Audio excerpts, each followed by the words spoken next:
ونعوذ بالله من شرور أنفسنا ومن سيئات أعمالنا من يهده الله فهو المهتد ومن يضلل فلا هادي له وأشهد أن لا إله إلا الله وحده لا شريك له وأشهد أن محمدا عبده ورسوله صلى الله عليه وعلى آله وصحبه وسلم.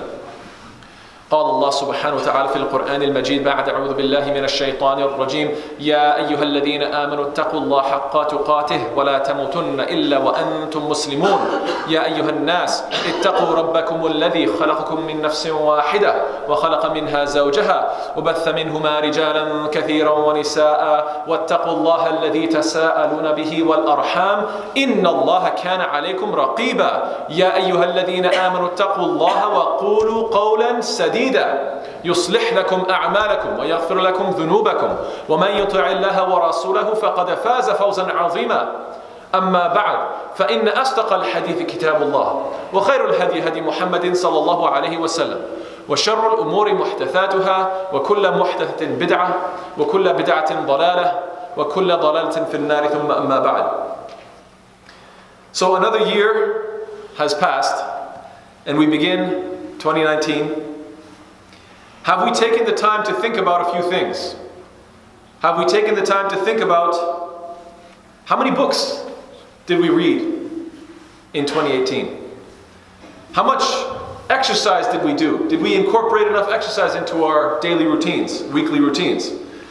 What about money? Were we able to work hard and save what we wanted to save? Did we spend as much time with our family as we wanted to? Were we as generous as we wanted to? Did we give to those in need? Did we take in the type of food that we wanted to? Were we careful with our calories, eating healthy? Were we careful about our sleep, going to bed at the right time, waking up at the right time, and making sure that we're taking care of ourselves? Did we take any time to think about 2018 and what type of ways we got closer to Allah subhanahu wa ta'ala? In what ways did I increase in my dua? In what ways did I increase in my recitation of the Quran? Did I pray extra? Did I pray nawafil? Perhaps at night. Perhaps after the fara'id, after the obligatory prayers. And where did I fall short? Do we ask ourselves these questions? How did I fall short in 2018? Did I have certain goals that I didn't hit? Did I have certain sins that I very much regret? Did I take account of all the good and the bad that I have done?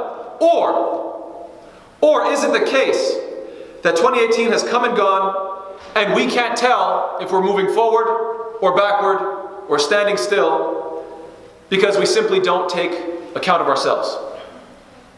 If that is the reality, then that is indeed a problem. You know, there's something called dead reckoning. When people are lost at sea or lost in the forest, this concept of dead reckoning is essentially when a person can't figure out or I should say, they try to do guesswork to figure out which way is north, east, west, south, etc. They try to just do guesswork to figure out how to get to salvation. Instead of actually, let's say, looking at the sun or looking at the stars or trying to figure out based on certain mountains or whatever the case is, instead of using something that is concrete and figuring out where they are and how far they've gone, they just sort of use guesswork to say, I think I'm going in the right direction, and so on and so forth. And what people do is they start to assume, yeah, no, I think I'm on the right track, because they're only taking minimal account of themselves. Oh no, I saw this tree and I see this stream, and that's good enough. And what ends up happening with those people who are basically doing this dead reckoning is they end up walking in circles. It's a well-known fact that people who are lost in a large forest, what ends up happening is as they try to get out, they usually end up coming right back where they started. And they see, let's say, certain things that they left behind, they start to get really they start to panic. How is it that I'm going in a circle? What do they need to do? They need to figure out a method to actually take account of themselves. Last week, I spoke about how in this culture there's a practice that we don't take part in. That's Christmas. And I went into detail about that last week. But this week I'd like to talk about a practice that I think is actually quite good. It's called the New Year's resolution. I'm sure we've all heard of it. Now, you don't have to call it a New Year's resolution, but the idea is there. What is the concept of a New Year's resolution? It is something that we find within our deen, walhamdulillah. Something that is a very powerful concept. Umar ibn al-Khattab, he said it very beautifully when he said, حَاسِبُوا أَنفُسَكُمْ قَبْلَ أَن تُحَاسَبُوا. Take account of yourselves before you are taken account of. Such simple words, and yet they are so comprehensive and so powerful. Take account of yourself before you're taken account of. And what better time to do that than the beginning of a year, where you can look back on your year and make a solid evaluation, and perhaps make some goals and say to yourself, now is the time to set certain things in motion to make sure that I accomplish them fully and completely throughout this year. That I disperse it out and that I plan this year in such a way where I can see discernible accomplishments as I go forward with my days, my months, and my years. This is what we want to do. We want to take this hadith or this concept seriously of muhasabah, this concept of accountability, because we know that we will be taken account of. There's a very beautiful quote from Ali ibn Abi Talib radhiyallahu anhu. He says something very powerful. Again, very short words, but yet so much behind it. اليوم عمل بلا حساب وغدا حساب بلا عمل. Subhanallah. Very powerful, very concise. He says, today we have deeds without accounting. Tomorrow we have accounting with no deeds. That's something that really needs to be thought about. That subhanAllah, we are at a time right now where I can do so much good, and yet I'm not seeing the ajr. I'm still in the same circumstances. SubhanAllah, we don't know just how much is piling up, perhaps in our book of good deeds. I remember one friend of mine, he said it so beautifully. He said, I think about this. I think about how you might, let's say one day, be walking on the street, and then maybe you're standing and you're waiting for something, and then somebody's standing next to you, and then when you pay attention, you realize it's some, billionaire, the CEO of a company, somebody who's so rich. Now, when you're standing next to him, does he look different? Is he shining? Is he bigger than you? Is he stronger than you? No, he's just a regular person. But what gives him that incredible status? What makes you feel so amazed and in awe that you're standing next to this person? Just what's in their bank account, right? It's not the way the person looks. It's not necessarily their clothes. Maybe they're wearing regular citizen clothes. So it's not anything about them physically. It's about what is in their account. And my friend, he said to me beautifully, he said, I think about that, but in terms of deeds. What if I'm around somebody? What if I'm standing next to somebody? And I just think he's a regular guy. To me, it doesn't really feel like anything special. And yet, subhanAllah, with Allah subhanahu wa ta'ala, in that bank, in that account, in that hisab, right? And subhanAllah, even in Arabic, it means account. In that hisab, he has such good deeds that if I knew, I would be shaken. I feel like I'm trembling that this person has so much good deeds. We need to think of it from that perspective, that now, in this world, we have deeds, but we can't see that account. That account is with Allah, we don't see the results of it.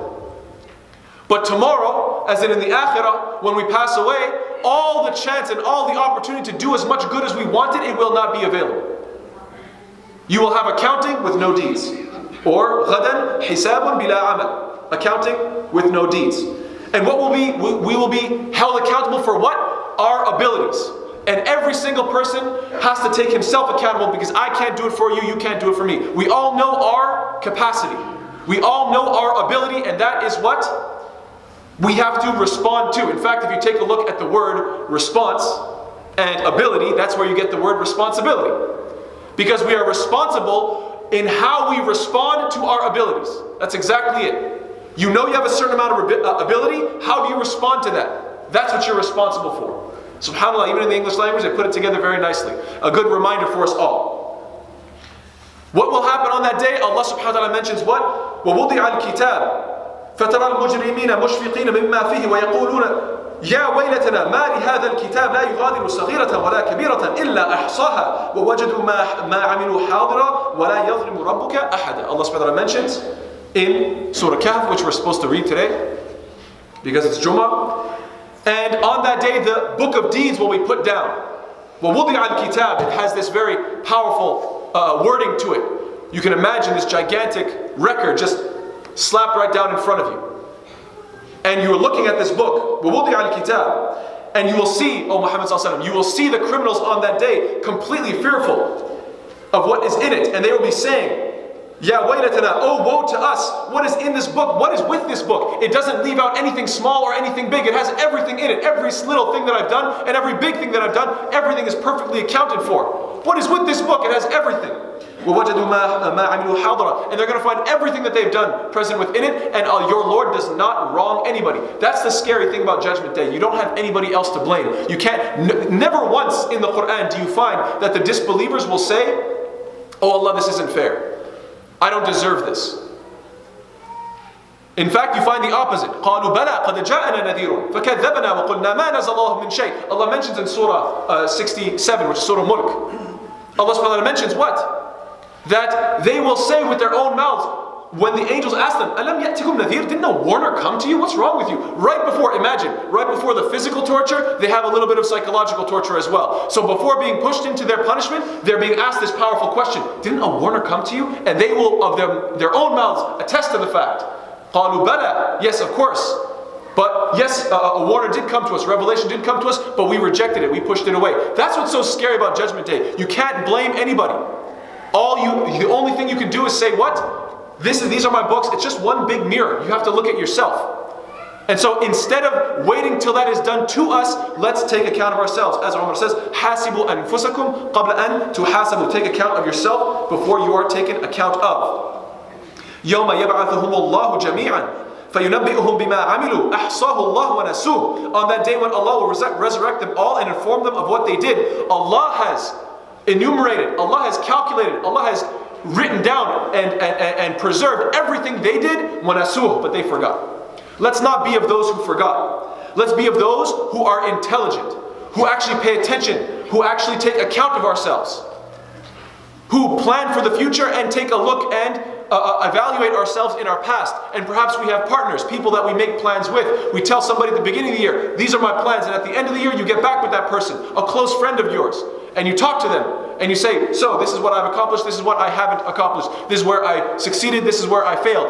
It's healthy with your family members, with your friends, to take account of yourself. But us, we feel, oh, there's too much pride involved. I don't want to tell people what my goals are, and I definitely don't want anybody evaluating me. Well, guess what? We will all be evaluated in front of everybody on Judgment Day. So why not do it privately? Why not do it personally? Why not take account of yourself, especially now at the beginning of the year? Let's be smart, as the Prophet ﷺ says.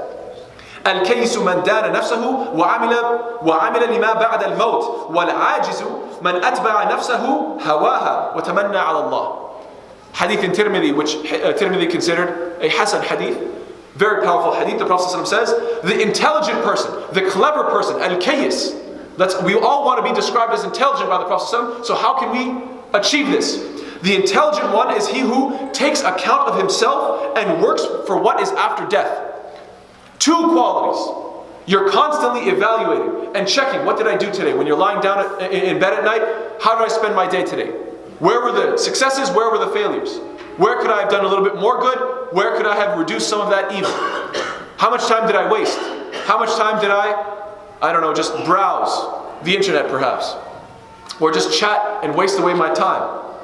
And what did I do properly?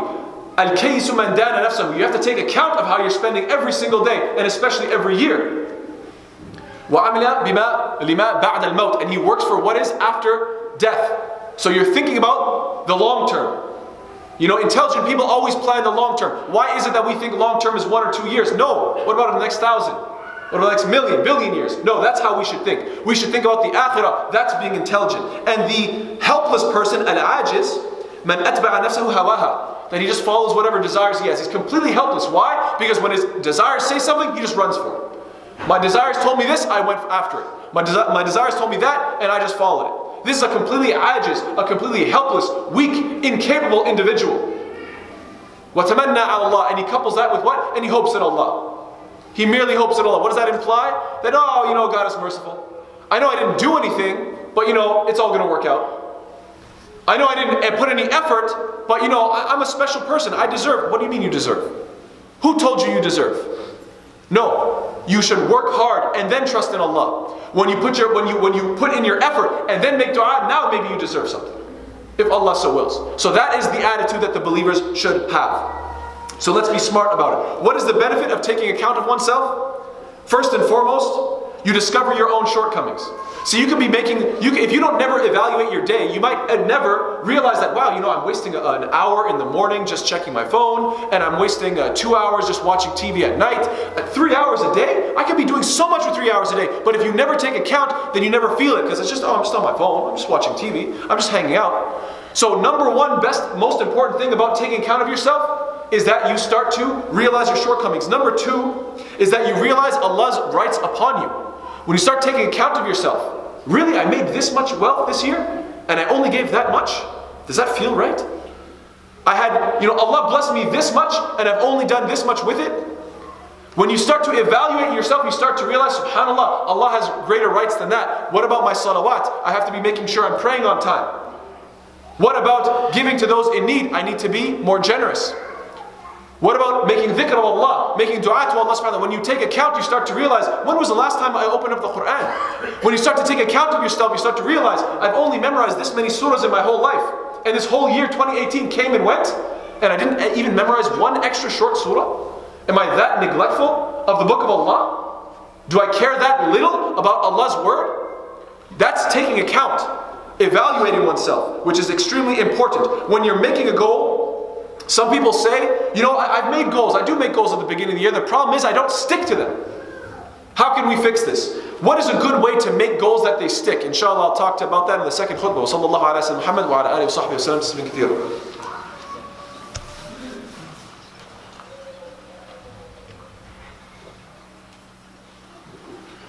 Bismillah, alhamdulillah, wa salatu wa salam ala rasulillah. If you feel that yes, you do make goals, but you're not sticking to them, what is one possible solution? Number one is perhaps you need to restrict yourself to goals that are only so attractive to you that you know they will drive you. This is one thing. Some people, they say, I'm going to have lots of goals this year. They write down 20 things. Out of those 20 things, only 3 of them are truly attractive to them. Only 3 of them are truly something that will motivate them, will push them, are only really important to them. The other 17, they're just nice things, they're nice ideas. But guess what? What ends up happening is those 17 start to distract from the other 3. Why not say to yourself, let's cut the fat, and just stick to the things that I know I will actually be consistent at. It's better to be small and consistent than to make lots of big lofty goals and then get them all muddled up together, do a little bit of everything, jack of all trade, master of none, and end up failing at everything. That's not useful or beneficial. So make sure you restrict yourself to goals that are the most attractive, that will truly drive you. Always remember this, that all of the things that you have in your life, you have, alhamdulillah, a degree. Alhamdulillah, you have a family. Alhamdulillah, you have a career. Alhamdulillah, you have a house, you have a car. All of those things were at one point just an idea, just a goal, just a thought. And yet they became manifest. Isn't that the case? You were single, you thought about marriage, now you're married. You did not have a car, you thought about how to apply yourself, to get the degree, to get the job, to get the car, to get the house. These were all just thoughts in your mind. And yet, subhanAllah, now you are literally driving them, sleeping in them.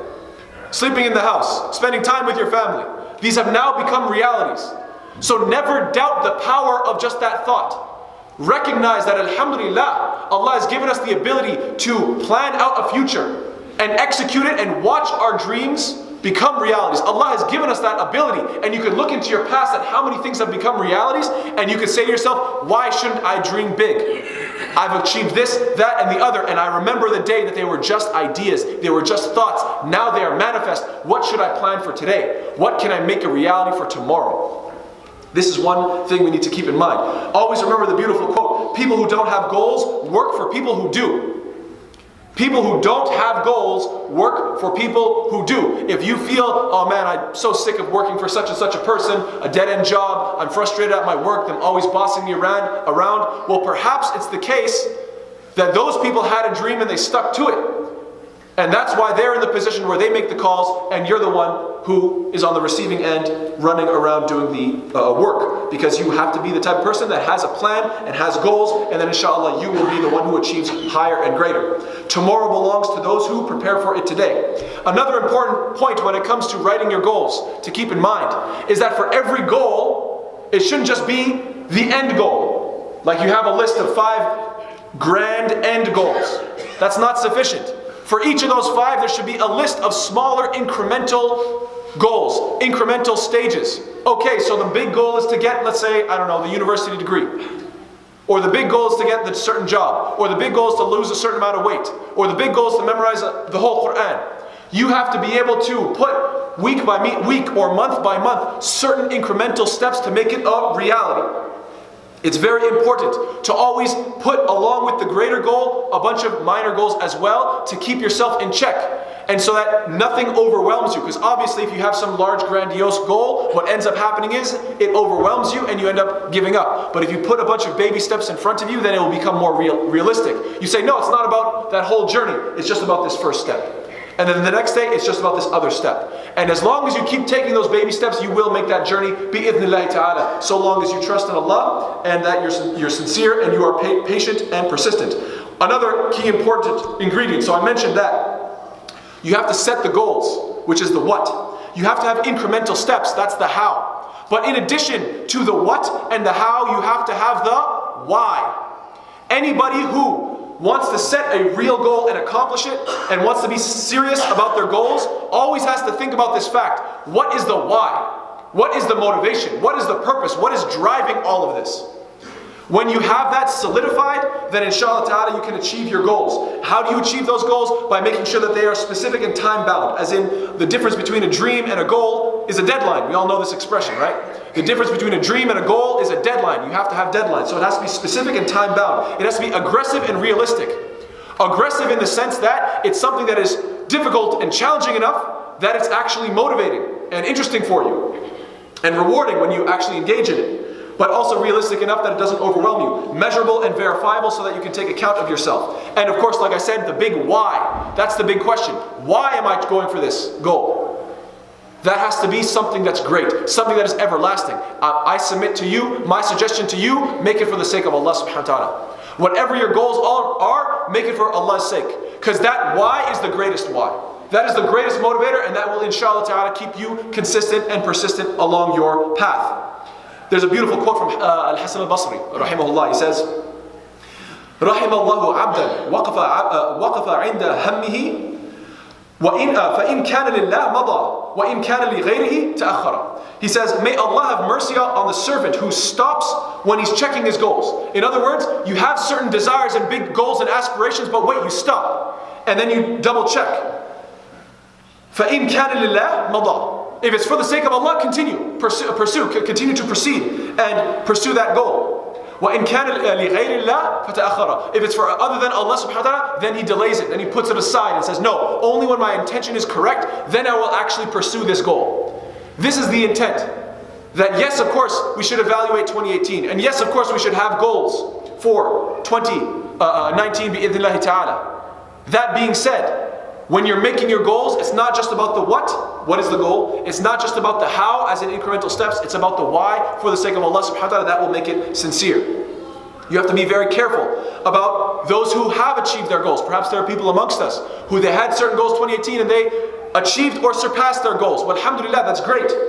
You have to remember that if that is the case, to then there is something else, a different way shaitan tries to attack you, and that's through arrogance. Shaitan always wants to find a way to attack you. So if you are the type of person who is a high achiever, who pushes himself and does achieve great, then remember that shaitan will try to put arrogance in your heart. There's a beautiful quote from Ibn al-Qayyim. Ibn al-Qayyim rahimahullah says, "Man ta'ammala ahwal as-sahaba." Whoever really considers the lives of the Sahaba radiyallahu anhum, وجدهم في غاية العمل مع غاية الخوف. You'll find that they reached the pinnacle of good deeds while reaching the pinnacle of fear. Fear of what? Fear of Allah. Fear that it's not good enough. Fear that they're not sincere. Fear that it's not for Allah's sake, but it's for the sake of showing off. So the Sahaba, they were a group of people that reached the pinnacle of doing the best of good deeds, and at the same time the pinnacle of fear, that they weren't doing enough, that they weren't being sincere enough. And then he continues and says, وَنَحْنُ جَمَعْنَا بَيْنَ التَّقْصِيرِ بَلْ التَّفْرِيطِ وَالْأَمْنِ. And he says, however, with us, we've combined shortcomings, no, rather laziness with hope. That's our problem. We've combined laziness with a lot of hope. In other words, we're lazy to do good deeds, then we do very few good deeds, and now we feel so good about ourselves. Oh, I'm a big alim, sheikh al-shuyukh now, look at me, because I woke up for Fajr once a week, alhamdulillah. No, we should be waking up every day, every morning, inshaAllah ta'ala. And we should remember the very powerful words that Salih al-Maghamisi, he said recently, I was watching one of his lectures, he said, كُلُّ مَنْ إِسْتَدَامَ عَلَى أَمْرٍ فِي الْغَالِبِ فَإِنَّهُ يَمُوتُ عَلَيْهِ, which is very, very powerful. SubhanAllah, when I was listening to a lecture of his and he said something and I grabbed that, I said, I need to hold on to that quote because that's a very true and powerful quote. He said, what you do regularly, most of the time you're going to die upon that. Whatever you are consistent in, when you take a look at your 2018 and realize what was taking your days, what was filling up your time, take a look at those days. And when you look at that year and say to yourself, well, these are the things that I was engaging in, just know to yourself that I could have died that year. And I would have died upon those actions. And this year might be the same thing. If I keep going along this path and this is what I'm engaged in, then that's what I'm going to die upon. Am I satisfied dying upon those types of actions? If yes, well, alhamdulillah, continue, by all means. If anything, increase. But if not, then it's a very important time, especially now with the beginning of the year, to say to yourself, you know what, now is a good time to change my actions so that when I die, bi-idhnillahi ta'ala, I die upon something that is good. May Allah subhanahu wa ta'ala make us of those who do muhasabah regularly, not just once a year. May Allah make us of those who take account of what we do. May Allah make us of those who are persistent with the good and who try to improve upon the evil. May Allah make us of those who take account of one another and are open to having discussions with one another, to evaluate one another, so that we are brothers and sisters in Islam that can be honest with our nasiha. آمين يا رب العالمين. اللهم اهدنا فيمن هديت وعافنا فيمن عافيت وتولنا فيمن توليت وبارك لنا فيما أعطيت وقنا شر ما قضيت فإنك تقضي ولا يقضى عليك إنه لا يذل من واليت ولا يعز من عاديت تباركت ربنا وتعاليت. ربنا آتنا في الدنيا حسنة وفي الآخرة حسنة وقنا عذاب النار وصلى الله على سيدنا محمد وعلى آله وصحبه وسلم تسليما كثيرا وأقم الصلاة.